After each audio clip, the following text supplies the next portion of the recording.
Muy buenas a todos y bienvenidos a Educación y Tierra.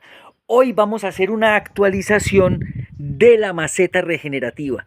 ¿Cómo va? Eso ha sido una película, no se lo pierdan. Pero primero, antes de que se nos escape, y les prometo que yo no las traigo, ¿qué se hizo? Vea la Eva. Y les prometo que yo no las traigo, ellas solitas aquí, casi se me escapa. Aprovecho para hacer este video porque la estaba viendo en fuga, huyendo. Bueno, vamos a dejarla por aquí. Las he tenido ya muy controladas. Como les contaba, vamos a hacer una actualización de la maceta regenerativa. Les voy a contar planta a planta cómo van y qué ha pasado. Además, no se lo pierdan porque al final voy a responder unas preguntas muy interesantes que me han hecho ustedes acerca de las antenas de electrocultivo. Por ejemplo, ¿será que si pongo una antena de electrocultivo me puede caer un rayo? ¡Huepucha, qué peligro! No se pierdan el video hasta el final que les voy a responder a estas preguntas. Sin más, entonces empecemos. Como les decía, vamos a hacer una actualización de esta maceta regenerativa. ¿Por qué la llamo maceta regenerativa? Pues porque yo en esta maceta estoy trayendo los principios del bosque. Por ejemplo, biodiversidad. En esta maceta, si pueden ver, hay muchas plantas diferentes. Densidad. Si pueden ver, en esta maceta todas las plantas están muy pegaditas, se tocan entre ellas. Y materia orgánica. Esta maceta tiene abundante cobertura. Por eso se llama una maceta regenerativa. Empecemos con las plantas que habíamos puesto. Iniciemos por esta, pimentón. Que en paz descanse. Ya se la devoraron las babosas. La lavanda le ha costado muchísimo, si pueden ver. Le ha costado muchísimo. Está más o menos del mismo tamaño de que la sembré. Está mostrando que le está haciendo muy difícil adaptarse hasta el momento. Recuerden que esta maceta llevaba más o menos 5 meses sin nada sembrado. No le hicimos cambio de tierra. Lo único que hicimos fue cobertura y sembramos. Por eso es que ha sido tan difícil hasta el momento y que las babosas no han dejado tampoco. Sigamos por aquí. El limoncillo. Otra planta que le ha costado muchísimo. Tenemos plantas de compañía, plantas de servicio, que son cualquier plantica que solita nazca, ella se deja.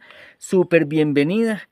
Cualquier plantica que venga espontánea, súper bienvenida.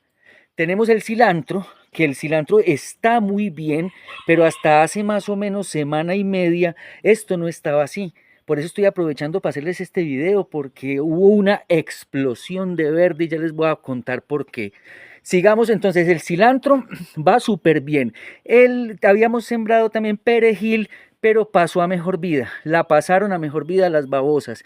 Tenemos a la cebolla, que si ven, ya está tirando brotes nuevos, ya empezó a coger fuerza esta cebolla, la reina, y tenemos este que no recuerdo, pues no distingo muy bien si será brócoli o coliflor. Si ustedes distinguen bien si este es brócoli o coliflor, cuéntenme por favor en los comentarios. Si no, más adelante nos vamos a dar cuenta. Mientras tanto, vamos a llamarla la culiflor. La culiflor va súper bien.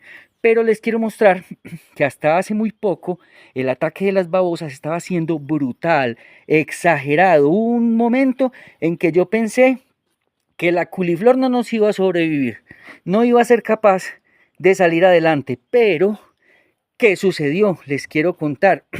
Esta maceta no tenía sino una sola antena de electrocultivo. Para los que vieron el video, recuerdan que no habíamos puesto sino una. Pero como todo estaba tan grave, todo estaba tan quedado, no estaban avanzando, les estaba costando tanto y esas babosas estaban haciendo fiesta, entonces puse refuerzos. Le monté una segunda antena de electrocultivo con un diseño diferente y las separé una de otra más o menos 30 centímetros en una maceta de aproximadamente 40 o 50 litros. ¿Listo? Estos que están alrededor, de una vez les cuento, estas estaquitas que tengo alrededor son estacas de unos árboles que rodean la finca, que se llaman vibornio. Son unos árboles que por estaca, por esqueje, prenden muy fácil, se reproducen muy fácil. Los tengo aquí, todos estos, no porque yo quiera tener estos árboles aquí, sería imposible. Es para que crezcan un poquito, me desarrollen un poco de raíz y luego los podo y ellos me van a ayudar a descompactar este suelo que debe estar durísimo. Cuando yo podo arriba, genero poda de raíces en las subterráneas y eso me ayuda a descompactar y a nutrir. No se olviden que las podas también son fertilización hormonal. Entonces sigamos por acá. Puse la segunda antena y en caso de 2 o 3 días, ¡puf!, todo esto explotó de verde. Ya en estos momentos se vienen las primeras podas, que es para abrirle espacio a la culiflor. Cuando hay plantas diferentes, no hay competencia por nutrientes, hay competencia por luz. Para que ellas sigan bien y se sigan desarrollando y sigan ocupando sus espacios, le voy a ayudar quitándole a la culiflor de encima esta ramita de cilantro y estas otras ramitas de cilantro por aquí las voy a aprovechar para la sopa y le abro espacio para que no tengan competencia y se sigan desarrollando. Así va la maceta regenerativa. Explotó cuando le pusimos los refuerzos, cuando le pusimos la segunda antena de electrocultivo a la maceta. Entonces confirmo que estas dos antenas de electrocultivo no se están anulando una con otra. Al contrario, se están potenciando. Ahorita pasemos entonces, les voy a responder algunas preguntas que tienen sobre las antenas de electrocultivo. Una pregunta que me han hecho: ¿en dónde ponemos la antena? ¿En qué parte del cultivo ponemos la antena? Esta es súper fácil de responder. La antena debe ir en el centro de la huerta, en el centro de la maceta o cerca a las plantas que quieras potenciar más. A aquellas plantas que quieras beneficiar más, entonces a esas plantas les vas a poner cerquita la antena. Listo, eso no tiene pues pierde. La segunda, ¿cuál es el impacto que tienen las antenas? Volvamos entonces. ¿Cuál es el impacto que tienen las antenas tanto en el suelo como en las plantas? Ojo pues al dato. La antena de electrocultivo es el puente entre el cielo y la tierra. Esta antena, que parece simplemente un alambre torcido, en realidad tiene un propósito más mágico y más científico. Esta antena capta la electricidad natural que está en el entorno, que está en la atmósfera, que se produce por los rayos del sol, por el roce del viento, por el movimiento de la tierra. Todo eso genera una electricidad natural que toma la antena y la dirige hacia el suelo, alimentando todo de lo que de él nace. En el suelo, el impacto de la antena de electrocultivo en el suelo es directamente a los microorganismos.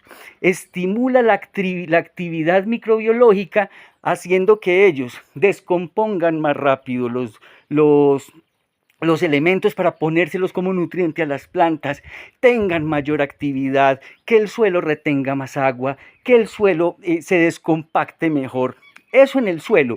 Y en las plantas, las antenas de electrocultivo las potencian a que tomen mejor los nutrientes, a que estén más frondosas, más resistentes a cualquier tipo de ataque de insecto o a cualquier enfermedad. La antena de electrocultivo potencia toda su actividad, haciéndola más frondosa, más grande, más productiva y más fértil. Además, volvamos acá.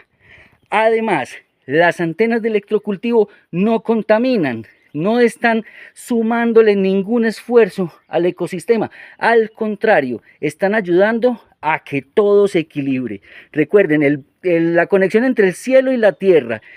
Y por último, esa pregunta que más me han hecho era que me puede caer un rayo en una tormenta eléctrica. Si yo estoy cerquita de una antena de electrocultivo, ¿será que me puede encalambrar un rayo? Muy pocas las probabilidades de que eso suceda, casi nulas, porque los rayos, la antena de electrocultivo no es un pararrayos y los rayos siempre van a caer en estructuras mucho más altas. Los rayos van a escoger caer en un poste de la luz, en una antena de televisión o en un árbol alto. Entonces, si tienes antenas más altas, estructuras más altas, edificios o árboles más altos alrededor de donde estás, si llega a caer un rayo va a caer ahí y no te va a caer en la antena de electrocultivo. mínima la posibilidad de que eso suceda. Con esto cerramos. Si te gusta la huerta regenerativa, si te gusta cosechar de la maceta al plato, entonces no te olvides darle al like, suscribirte, comentar. Y con esta imagen me despido. Si quieren saber quiénes son, cómo se llaman y por qué las tengo aquí, déjenmelo en los comentarios. Bendiciones para todos.